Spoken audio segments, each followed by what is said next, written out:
Absolute Wealth. Real investors, real results. Hey everybody, welcome. This is John Carter with Absolute Wealth. I'm just showing you a presentation I'm working on. This is something I do once a month. It's called the Big Picture Outlook. And what I'm looking at here is a potential top in the stock market, and why am I looking at that? Well, and here's the thing. The NASDAQ is the undisputed leader of the market. Okay, the NDX had a low of 2034.92 on August 9th, 2011, which is right there.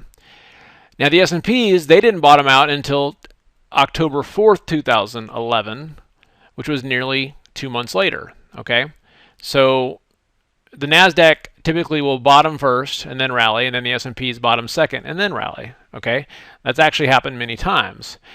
This also happened back in 2008 during the financial crisis, where the NASDAQ actually bottomed on November 21st, 2008. The S&Ps actually went on to make new lows and didn't bottom until March 6, 2009. And March 2009 is typically what people talk about as the bottom, when it actually was back in November. Okay, and so why is this important?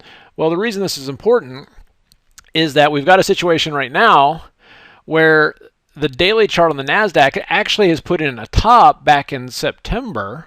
Okay, so September 21st, 2012, that's where we were.